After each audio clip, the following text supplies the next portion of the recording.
Olá, estamos hoje no nosso terceiro dia do devocional sobre ansiedade. No segundo dia, nós podemos falar um pouquinho a respeito de uma estratégia para a ansiedade, que seria confiar em Deus. Quando foi mencionado que nós devemos escolher a ansiedade ou escolher entregar a nossa ansiedade ao Senhor. Até quando o salmista vem e nos ensina falando assim: ó, quanto está abatida a minha alma, porque se perturba dentro de mim. Ou seja, nós aprendemos um caminho, que é o quê? A gente não tem controle sobre nada e que nós devemos entregar as nossas ansiedades ao Senhor. Assim também como diz o capítulo 4 de Filipenses.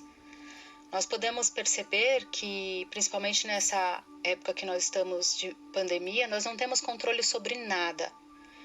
Eu achava que, quando começou a pandemia, minha filha menor estava estudando de casa, ela ficou bastante perdida e eu achava que eu conseguia ajudá-la e conseguia dedicar a parte da manhã do meu dia para ela.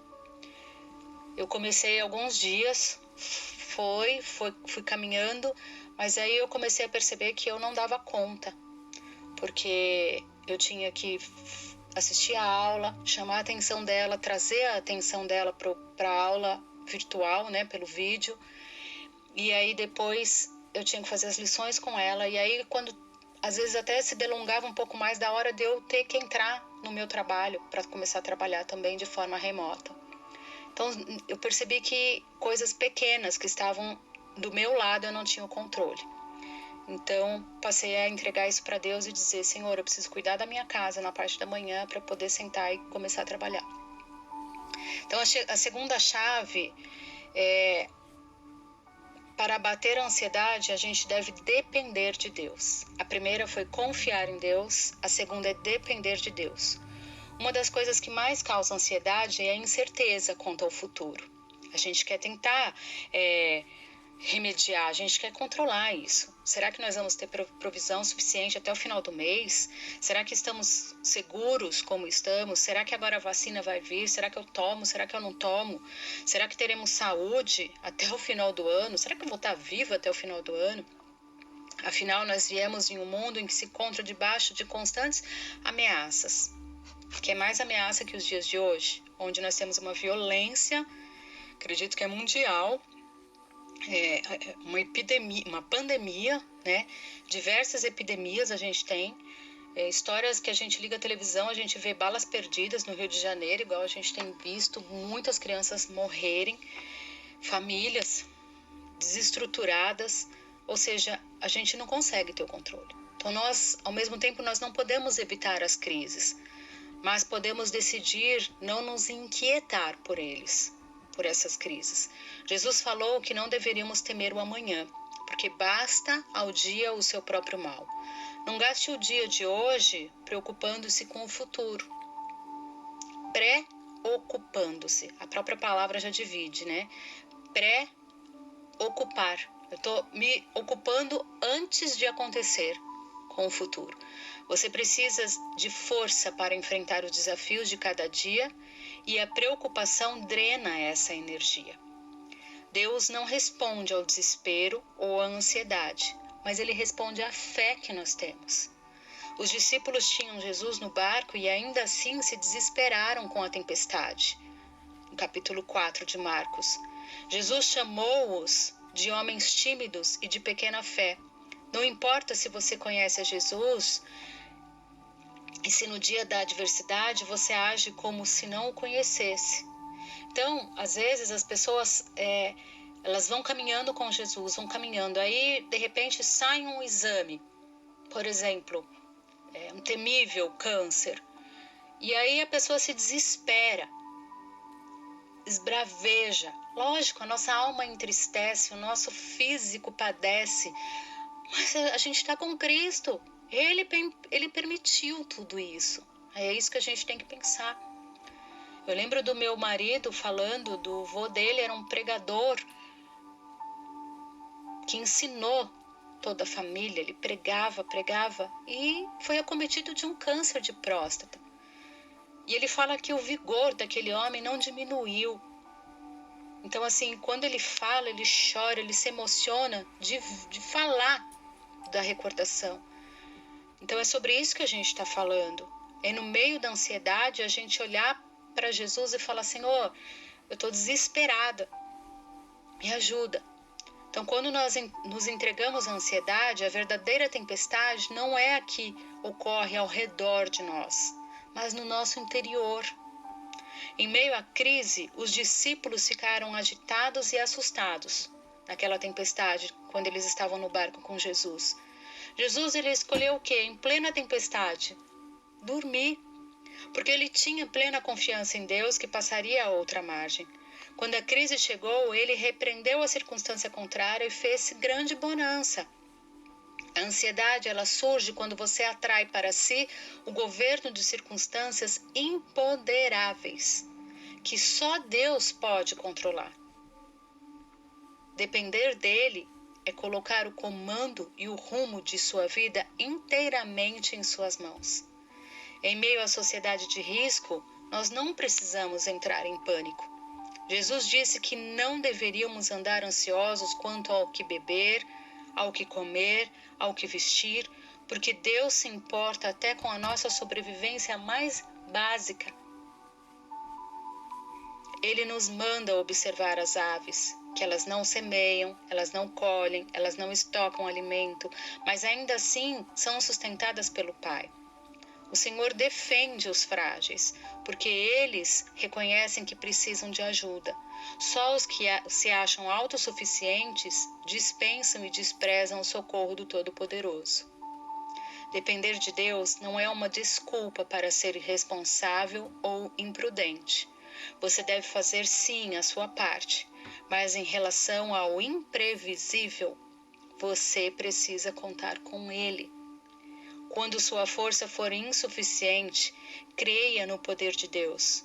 Coloque sua existência nas mãos de Deus e não haverá motivo para a ansiedade. Parece tão distante de nós tudo isso, né? Quando a gente para e a gente reflete e a gente fala: poxa, Deus, me auxilia, né? Só quem passou por um momento de assalto sabe. Só quem passou por luto, pela dor de uma doença, por perder um filho, talvez agora esteja pensando: puxa, parece tão fácil ouvir tudo isso, mas é tão difícil viver. Mas é esse o caminho, é essa a chave. É confiar em Deus, a primeira chave, e é depender de Deus, a segunda chave da lição de hoje.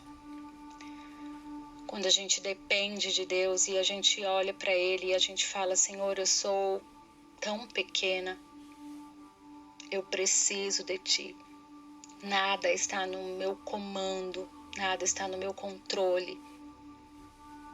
Eu vou levantar, eu vou trabalhar, eu vou procurar emprego, eu vou procurar resolver as minhas dívidas, eu vou tentar me reatar o meu relacionamento. Senhor, dobra o meu coração para que tudo isso aconteça, para que haja humildade, sinceridade, mas, Senhor, eu preciso de Ti, porque sem Ti eu nada consigo, sem Ti eu nada sou.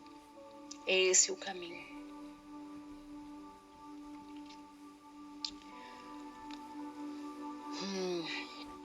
Em Mateus 6:34 diz assim: portanto, não vos inquieteis com o dia de amanhã, pois o amanhã trará os seus cuidados. Basta ao dia o seu próprio mal.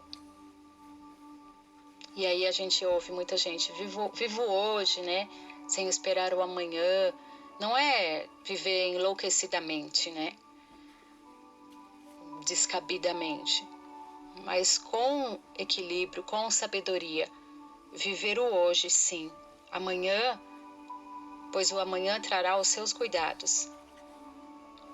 E também em Mateus 6, versículo 25, que é bem conhecido, que todos nós sabemos, que fala assim: por isso vos digo, não andeis ansiosos pela vossa vida, quanto ao que haveis de comer ou beber, nem pelo vosso corpo, quanto ao que haveis de vestir. Não é a vida mais do que o alimento, e o corpo mais do que as vestes? Observai as aves do céu, não semeiam, não colhem, nem ajuntam em celeiros, contudo, vosso Pai Celeste as sustenta. Porventura, não valeis vós muito mais do que as aves? Isso vem nos ensinando, né?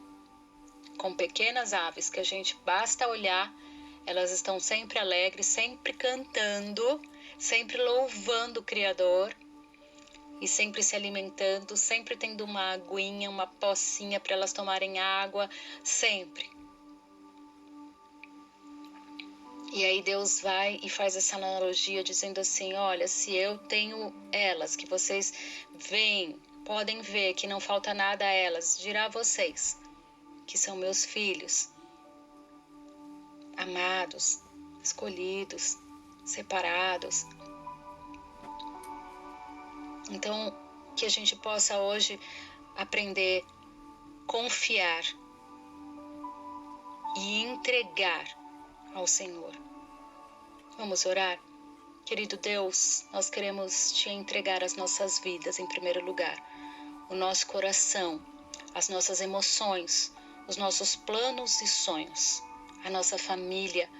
Queremos agradecer pela proteção, pelo cuidado, pela provisão, pelo teu amor que nos constrange, Pai.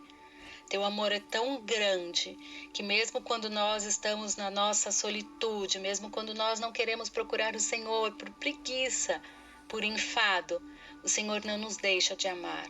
O Senhor está sempre de braços abertos para nos recolher, para nos ouvir, para nos acalmar, para tomar a nossa ansiedade. Pai, nós te agradecemos, porque o Senhor se entregou por nós. Nós te agradecemos porque nós temos a quem confiar. Nós temos de quem depender, Pai. Obrigada pelo teu colo, Pai. Que possamos neste momento, cada pessoa que está ouvindo esse devocional, entregar aquilo que mais tem assolado o seu coração. Seja uma tristeza doloridíssima de um luto, seja uma notícia de uma doença, seja um filho que se foi, seja uma mãe, um pai, seja um emprego, seja o que for de tão dolorido que está essa alma, Pai, que possa ter intimidade com o Senhor e te entregar. E que crendo pela fé que o Senhor possa fazer maravilhas, que o Senhor através do teu Espírito Santo possa consolar, que o Senhor através do teu amor possa trazer refrigério, que o Senhor possa abrir portas de emprego, que o Senhor possa curar, que o Senhor possa animar os ânimos, a tristeza do divórcio, dos filhos que estão sofrendo. Pai, em nome de Jesus, nós te entregamos, ó Pai, a nossa fragilidade humana. Toma sobre o teu controle as nossas vidas, Pai. Que cada uma possa ter um momento especial com o Senhor após esse devocional, entregando a sua vida. Em nome de Jesus, Pai. Obrigada por ser o nosso Deus, o nosso único Deus. Deus seja louvado em todo o tempo. Em nome de Jesus. Amém.